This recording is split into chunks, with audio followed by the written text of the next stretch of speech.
It's a beautiful morning here. I'm about to check out these birds.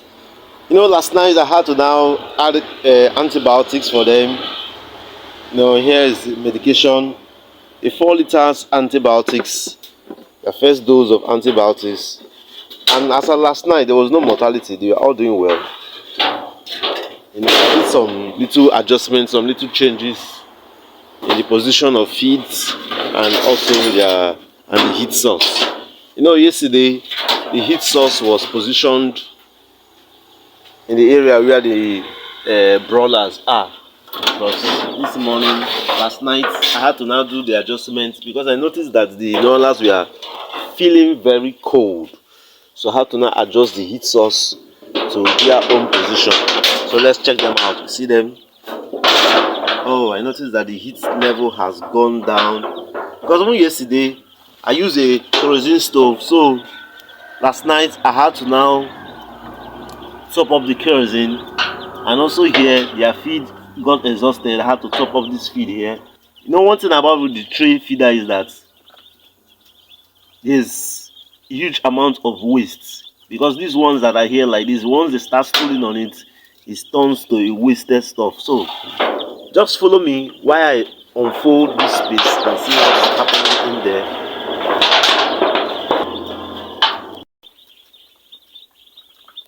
So over here, where the broilers are, even their feed here, I had to now top of the one on this tray. I noticed that they eat more from the ones on the tray than the conventional feeder, but hopefully by today they'll start eating from the feeders too as well. Okay, over there you can see this other feeder here.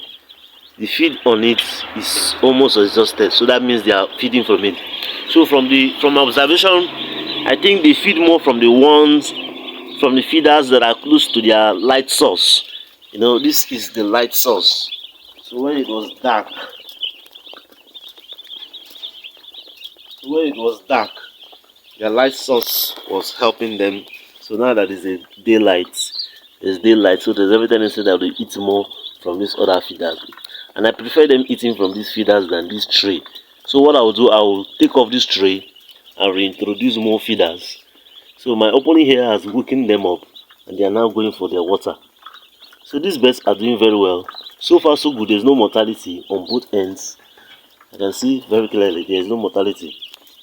There's no mortality on both ends. The only challenge I'm having here is that I'm noticing that one of these Noiler has a leg issue. This guy right here.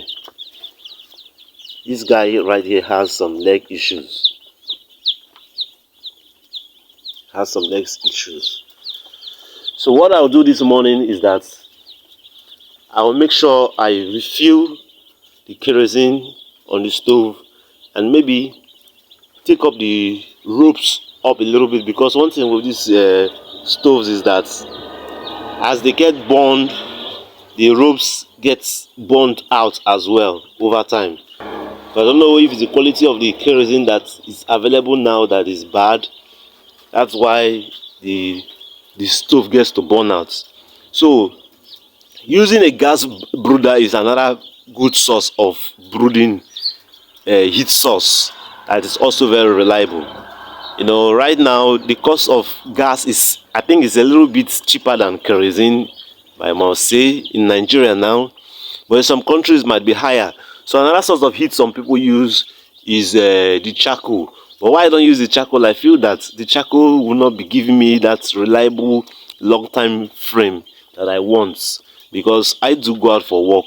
Like this morning I'll be going out very early, so I prefer using the stove that I can pour in some reasonable amount of kerosene that can take them for a long period of time when I will not be around. So guys, drop in the comment section. Let me hear what you think about this setup I have right here. Let me hear in the comment section what you think about it. And if you like this video, please smash the like button. And if you're new to this channel, please click on the subscription button so that you get to see my next video when next I post. See you guys.